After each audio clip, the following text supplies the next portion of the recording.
ശാലിനിയുടെ ഇന്നത്തെ എപ്പിസോഡ് ആരംഭിക്കുമ്പോൾ രണ്ടുപേർക്കും ഒന്നും പറയാത്ത സ്ഥിതിക്ക് ഞങ്ങൾ ഇറങ്ങുവാണെന്ന് പറയുകയാണ് വസുമതി. എന്നിട്ട് സത്യഭാമയോട് പറയുകയാണ്, ഈ ഒരു നിമിഷത്തിന് വേണ്ടിയാണ് ഞാൻ ഇത്രയും നാൾ കാത്തിരുന്നത്. നീ ചീട്ടുകൊട്ടാരം പോലെ തകർന്നടിയുന്ന ഈ ദിവസം. ഇന്നലെ വരെ ഈ സമൂഹത്തിൽ നിനക്ക് നിലയും വിലയും ഒക്കെ ഉണ്ടായിരുന്നു. പക്ഷേ തന്ത ആരാണെന്നറിയാത്ത ഒരു കുഞ്ഞിനെ നിന്റെ മകൾ പ്രസവിക്കുന്നതോടുകൂടി സമൂഹത്തിന് മുൻപിൽ നീ പരിഹാസപാത്രമായി മാറും. ഇന്നലെ വരെ വിധി തീർപ്പുകളൊക്കെ നടപ്പിലാക്കിക്കൊണ്ടിരിക്കുന്ന നിന്നെ കണ്ട് നാട്ടുകാർ പിന്നെ പരിഹസിച്ച് ചിരിക്കും. ഇരുളിന്റെ മറവിൽ ഈ കഥകിലൊരു മുട്ട് കേട്ടാലും സംശയിക്കേണ്ട, മകളെ തേടി ആരെങ്കിലും വന്നതായിരിക്കും എന്ന് വസുമതി പറയുമ്പോൾ അമ്മയെന്ന് വിളിക്കുകയാണ് അർജുൻ. അന്നേരം മാറി നിൽക്കട അങ്ങോട്ടെന്നും പറഞ്ഞ് അർജുനെ തള്ളി മാറ്റുകയാണ് വസുമതി. അന്നേരം അതൊക്കെ കേട്ട് ആകെ നാണം കെട്ട് നിൽക്കുകയാണ് സത്യഭാമയും ശാലിനിയും രാഘവൻ നായരും പ്രീതിയും ഒക്കെ. വാടാന്നും പറഞ്ഞ് വസുമതി വീണ്ടും അർജുനെ വിളിക്കുമ്പോൾ സത്യഭാമ പറയുകയാണ്, ഒരു നിമിഷം നിൽക്കണം, ഒരു സമ്മാനം കരുതി വച്ചിട്ടുണ്ട് ഞാൻ എന്നും പറഞ്ഞ് റൂമിലേക്ക് പോവുകയാണ് സത്യഭാമ. അതേസമയം വസുമതി പറയുകയാണ്, സത്യഭാമ ഇനി കരഞ്ഞ് കാല് പിടിച്ചാലും ഇവളെ ഇനി വീട്ടിലേക്ക് കയറ്റുമെന്ന് നീ കരുതണ്ട. അത് കേട്ട് കരഞ്ഞ് സങ്കടപ്പെടുകയാണ് പ്രീതി. അതേസമയം റൂമിൽ നിന്നും പുറത്തേക്ക് വരുന്ന ഭാമ പുറകിൽ തോക്കൊളിപ്പിച്ച് വെച്ച ശേഷം വസുമതിയുടെ മുമ്പിലേക്ക് വന്ന് നിന്നിട്ട് വസുമതിയുടെ നെറ്റിക്ക് നേരെ ചൂണ്ടുകയാണ് തോക്ക്. എന്നിട്ട് പറയുകയാണ്, സത്യഭാമയുടെ വീട്ടിൽ വന്ന് നീ ഇത്രയും കുരച്ചിട്ടങ്ങ് വെറുതെ പോകുന്നത് എങ്ങനെയാണ്? അന്നേരം വേണ്ടാന്നൊക്കെ രാഘവൻ നായരും പ്രീതിയും ഒക്കെ പറയുന്നുണ്ട്. തുടർന്ന് ഭാമ പറയുകയാണ്, എൻ്റെ മകളെക്കുറിച്ച് അനാവശ്യം പറഞ്ഞ നിന്റെ നാവിന് വേണ്ട. നിലാവട്ടം മാത്രമുള്ള നിന്റെ ഈ തലയിലേക്ക് ഒരു ബുള്ളറ്റ് സമ്മാനമായി തരികയാണ് ഞാൻ ചൂടോടെ. വേണ്ട ഭാമേ, നീ എന്തൊക്കെ കാണിക്കുന്നതെന്ന് രാഘവൻ നായർ ചോദിക്കുകയാണ്. അന്നേരം ധൈര്യത്തോടു കൂടി തന്നെ വസുമതി പറയുകയാണ്, ഇതൊക്കെ കണ്ടൊന്നും ഈ വസുമതി കുലുങ്ങില്ല ഭാമേ. എനിക്ക് മുൻപിൽ രണ്ട് വഴികളുണ്ട്. ഒന്ന്, ഈ പടിയിറങ്ങി എനിക്ക് പുറത്തേക്ക് പോകാം, അല്ലെങ്കിൽ നീ കാഞ്ചി വലിച്ചാൽ നേരെ മുകളിലേക്കും. രണ്ടായാലും ഈ വസുമതി മാനം കെട്ട് ജീവിക്കില്ല. രണ്ടിലേത് നടന്നാലും പക്ഷെ നീയാണ് മാനം കെട്ട് ജീവിക്കാൻ പോകുന്നത്. അത് തന്നെയാണ് ശേഷിച്ച കാലം നിനക്കുള്ള ശിക്ഷയും. അന്നേരം ഒന്ന് ആലോചിക്കുകയാണ് സത്യഭാമ. അതേസമയം ആൻറ്റി പൊട്ടിക്കുന്നില്ലല്ലോ എന്ന് കരുതുകയാണ് സുസ്മിത. പെട്ടെന്ന് സത്യഭാമ തൻ്റെ നെറ്റിക്ക് നേരെ തോക്ക് ചൂണ്ടുകയാണ്. അത് കണ്ട് ആകെ പേടിച്ച് അമ്മയെന്നും പറഞ്ഞ് പ്രീതി അടുത്തേക്ക് ചെല്ലുമ്പോൾ അടുത്തേക്ക് വരരുത് ആരും എന്നും പറഞ്ഞ് പ്രീതിയെ തട്ടി മാറ്റുകയാണ് സത്യഭാമ. തുടർന്ന് സത്യഭാമ പറയുകയാണ്, മാനം കെട്ട് ഈ സത്യഭാമ ജീവിച്ചിരിക്കില്ല. മരണം കൊണ്ടായാലും ഞാൻ തന്നെ ജയിക്കും വസുമതി. നീ എൻ്റെ മുൻപിൽ ഈ നിമിഷം തോക്കുകയാണ്. അന്നേരം ആൻറ്റിയെന്ന് സുസ്മിത ഉറക്കെ വിളിക്കുകയാണ്. സത്യാമ്മയെന്ന് ശാലിനി വിളിക്കുമ്പോഴേക്കും തോക്കിൽ നിന്നും വെടി പൊട്ടുകയാണ്. ഇതെല്ലാം അതേസമയം ഓർമ്മയിൽ നിന്നും ഞെട്ടി ഉണരുകയാണ് പ്രീതി. ഇതെല്ലാം പ്രീതി ആലോചിച്ചു കൂട്ടുന്ന സംഭവങ്ങളായിരുന്നോ? താൻ അമ്മയോട് കാര്യങ്ങളൊക്കെ പറഞ്ഞാൽ ഇതൊക്കെയായിരിക്കും സംഭവിക്കുക എന്ന് ഉറപ്പിക്കുകയാണ് പ്രീതി. വീണ്ടും ഒറ്റയ്ക്ക് നിൽക്കുന്ന പ്രീതിയെ പുറകിൽ വന്ന് സുസ്മിത പിടിക്കുമ്പോൾ ഞെട്ടിധരിച്ച് നോക്കുകയാണ് പ്രീതി. അന്നേരം സുസ്മിത ചോദിക്കുകയാണ്, എന്താ പ്രീതി പേടിച്ച്? ഏതോ സ്വപ്നത്തിലായിരുന്നു എന്ന് തോന്നുന്നല്ലോ. സ്വപ്നം ഏതായാലും സുഖമുള്ളതല്ല, അതിൻ്റെ നെഗറ്റീവ് വൈബ്രേഷൻസ് ഈ മുഖത്ത് കാണാനുണ്ട് എന്ന് പറഞ്ഞ് പ്രീതിയുടെ മുഖം ചൂണ്ടിക്കാണിക്കുകയാണ് സുസ്മിത. അന്നേരം നിനക്കിപ്പോൾ എന്താ വേണ്ടതെന്ന് ദേഷ്യത്തോടു കൂടി ചോദിക്കുകയാണ് പ്രീതി. അന്നേരം സുസ്മിത പറയുകയാണ്, നിങ്ങൾക്കൊക്കെ അറിയാം എനിക്ക് വേണ്ടത് എന്താണെന്ന്, വിഷ്ണുവേട്ടനെ തന്നെ. അത് കേട്ട് അമ്പരന്ന് സുസ്മിതയെ പ്രീതി നോക്കുമ്പോൾ സുസ്മിത പറയുകയാണ്, ഞാനിങ്ങനെ വെട്ടിത്തുറന്ന് പറയുമെന്ന് പ്രീതി ഒരിക്കലും വിചാരിച്ചില്ല അല്ലേ? ഇതുവരെ എനിക്കിത് തുറന്നു പറയാനായിട്ട് നിവർത്തിയില്ലായിരുന്നു. അബദ്ധത്തിലാണെങ്കിലും ഒരു കല്യാണമാല ഒരു കഴുതയുടെ കഴുത്തിൽ ചാർത്തിപ്പോയില്ലേ? പക്ഷെ പന്തിപ്പോൾ എൻ്റെ കാൽച്ചുവട്ടിലാണ് തട്ടിയിട്ടത് തന്നെ. തന്നത് അവള് തന്നെ, ആ ശാലിനി. ഇനി എനിക്ക് എന്തും പറയാം പ്രീതി. പിന്നെ പ്രീതി വിചാരിക്കുന്നുണ്ടോ ശാലിനി ഗർഭിണിയാണെന്ന് പറഞ്ഞത് ഞാൻ വിശ്വസിക്കുന്നുണ്ടെന്ന്? ഒരു വാക്ക് കൊടുത്താലേ അത് ലംഘിക്കുന്നവരല്ല വിഷ്ണുവേട്ടനും ശാലിനിയും, പ്രാണൻ പോയാലും. അതുകൊണ്ട് ശാലിനി ഗർഭിണിയല്ല എന്ന് എനിക്ക് നല്ല ഭംഗിയായിട്ട് അറിയാം. അന്നേരം ഒന്ന് പേടിക്കുകയാണ് പ്രീതി. ഗർഭം നിനക്കാണെന്നും എനിക്കറിയാം. അത് ഈസിയായിട്ട് എനിക്ക് തെളിയിക്കാമായിരുന്നോ? അതിനുള്ള ശ്രമത്തിലുമായിരുന്നു ഞാൻ. പക്ഷേ അതിനിടയ്ക്കല്ലേ വമ്പൻ ട്വിസ്റ്റ് നടന്നത്. ഗർഭം അവൾ അങ്ങ് ഏറ്റെടുത്തു. അതിൻ്റെ പോസിറ്റീവും നെഗറ്റീവൊന്നും അപ്പോഴും നീ വൃത്തിയായിട്ട് ചിന്തിച്ചിട്ടുണ്ടായിരുന്നില്ല. പക്ഷേ സംഭവം മുറുകി വന്നപ്പോൾ ട്വിസ്റ്റോട് ട്വിസ്റ്റ്. പക്ഷേ ഇല്ലാത്ത ഗർഭം ശാലിനിയുടെ തലയിൽ കെട്ടിവെച്ച് കൊടുക്കുന്നത് തന്നെയാണ് എനിക്കിപ്പോൾ നല്ലത്. എൻ്റെ ആജന്മശത്രു ശാലിനിയാണ്. ശാലിനിയെ സപ്പോർട്ട് ചെയ്യുന്നുള്ളത് കൊണ്ട് മാത്രമേ എനിക്ക് നിന്നോട് ശത്രുതയുള്ളൂ. അല്ലാതെ വേറെ വൈരാഗ്യമൊന്നും എനിക്ക് നിന്നോടില്ല. ആ ഗർഭം അവൾക്ക് തന്നെ ഇരിക്കട്ടെ. ഇനി അങ്ങനെ അല്ല എന്ന് ആർക്കും പറയാനൊന്നും പറ്റില്ല. നീ അടക്കം ആർക്കും പറയാൻ പറ്റില്ല എന്ന് പ്രീതിയെ നോക്കി പറയുകയാണ് സുസ്മിത. ഭാമാൻ്റിയുടെ പിസ്റ്റൺ ഫുൾ ലോഡഡ് ആണെന്ന് നീ എപ്പോഴും ഓർത്തുകൊള്ളണം. അന്നേരം ആകെ പേടിച്ച് നിൽക്കുകയാണ് പ്രീതി. അത്രയും പറഞ്ഞ് പോകാൻ തുടങ്ങിയിട്ട് തിരിഞ്ഞു വന്ന് വീണ്ടും സുസ്മിത ചോദിക്കുകയാണ്, നീ കാണുന്ന സ്വപ്നം പോലും ഞാൻ എങ്ങനെ മനസ്സിലാക്കി എന്നായിരിക്കും നീ ഇപ്പോൾ വിചാരിക്കുന്നത്?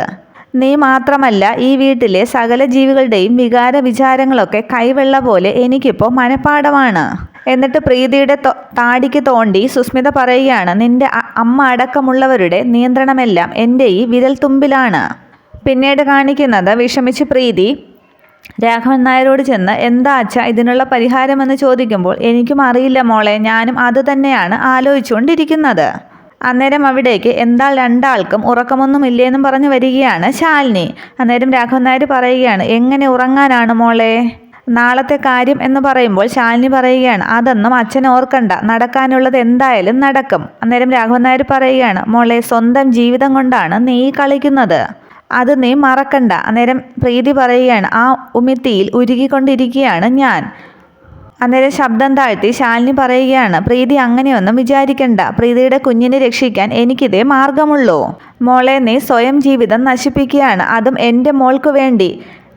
ഇന്ന് സുസ്മിത പറഞ്ഞത് നാളെ നാട്ടുകാർ ഏറ്റുപറയും. അന്നേരം ശാലിനി ചോദിക്കുകയാണ്, അച്ഛൻ എന്താ അങ്ങനെ പറഞ്ഞത്? ഞാനും അച്ഛൻ്റെ മോളല്ലേ? അന്നേരം സങ്കടത്തോടെ രാഘവൻ നായർ പറയുകയാണ്, അങ്ങനെയല്ല, അതിനേക്കാൾ ഉയരത്തിലാണ് എൻ്റെ മനസ്സിൽ നിനക്കുള്ള സ്ഥാനം. പ്രായം കൊണ്ട് ഇളയതാണെങ്കിലും നിന്നിൽ നിന്നും ഒരുപാട് കാര്യങ്ങൾ ഞാനിപ്പോൾ പഠിച്ചുകൊണ്ടിരിക്കുകയാണ്. ഇങ്ങനൊരു ത്യാഗം ചെയ്യാൻ നിന്നെക്കൊണ്ട് മാത്രമേ കഴിയൂ.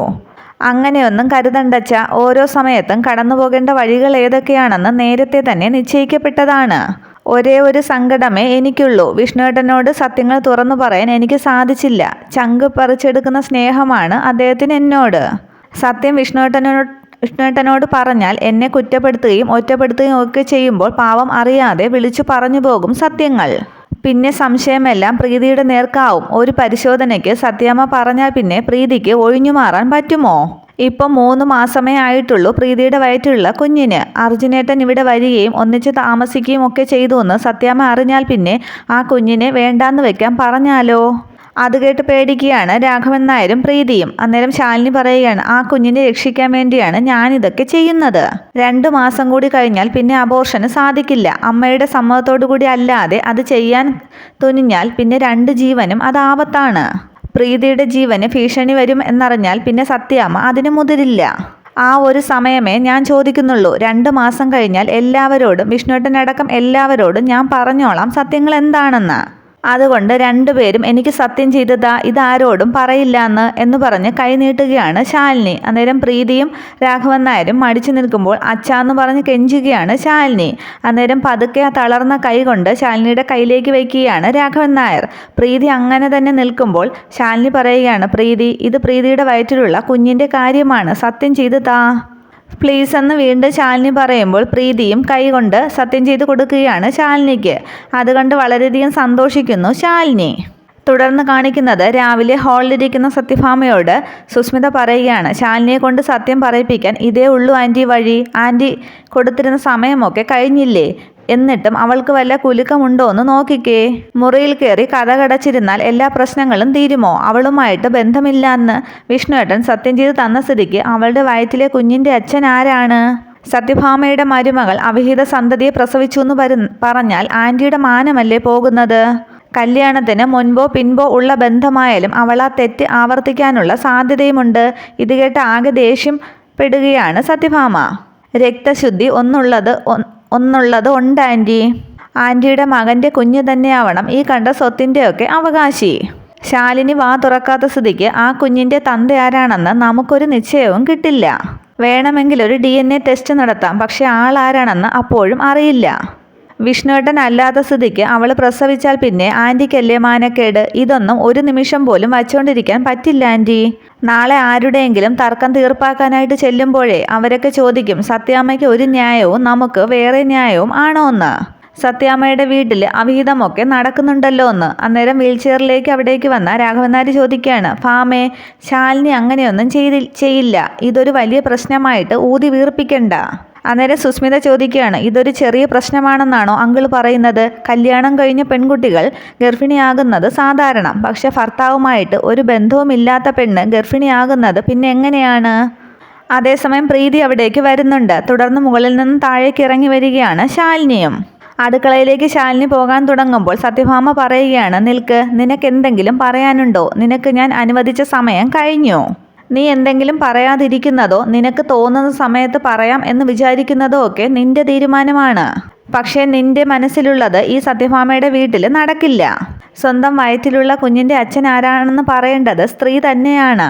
അവൾക്ക് മാത്രമാണ് അതിനുള്ള അവകാശം. അവൾ ചൂണ്ടിക്കാണിക്കുന്നത് ആരാണോ അയാളാണ് ആ കുഞ്ഞിൻ്റെ അച്ഛൻ. പക്ഷെ ഞാൻ എത്ര ചോദിച്ചാലും നിന്റെ ചൂണ്ടുവിരൽ ഉയരില്ല എന്നും നിന്റെ വായിൽ നിന്നും ഒരു മൊഴി മുത്തുപോലും വീഴില്ല എന്നും എനിക്കറിയാം. പക്ഷെ നിന്നെ കൊണ്ട് സത്യം പറയിപ്പിക്കാൻ എനിക്കറിയാം ശാലിനി. ആള് വരുന്നുണ്ട് നിന്റെ വാ തുറപ്പിക്കാൻ. ആ ആൾക്ക് മുന്നിൽ നുണ പറയാനായിട്ട് നിനക്ക് പറ്റില്ല. നീ ഈ ലോകത്തെ ഏറ്റവും കൂടുതൽ സ്നേഹിക്കുകയും വിശ്വസിക്കുകയും ഒക്കെ ചെയ്യുന്ന ആളെ മനസ്സിലാകാതെ ശാലിനി നോക്കുമ്പോൾ സത്യഭാമ പറയുകയാണ്, നിന്റെ ദൈവം. അന്നേരം അമ്മ എന്ന് പറയുകയാണ് ശാലിനി. അതേടി, ശാരദ തന്നെ. അതേസമയം സത്യഭാമയുടെ വീടിൻ്റെ ഗേറ്റ് തുറന്ന് അകത്തേക്ക് വരികയാണ് ശാരദാമ്മ. ആർക്ക് മുന്നിൽ തുറന്നില്ലെങ്കിലും നിന്റെ വാ അവർക്ക് മുൻപിൽ തുറക്കുമെന്ന് എനിക്കറിയാമടി. അതെല്ലാം അങ്ങോട്ട് മിണ്ടാതെ നിൽക്കുകയാണ് ശാലിനി. ഇന്ന് റിവ്യൂ പറഞ്ഞതിൽ ഒരുപാട് തെറ്റും കുറ്റങ്ങളും ഒക്കെ ഉണ്ട്. അത് നെറ്റ് സ്ലോ ആയതുകൊണ്ടാണ്.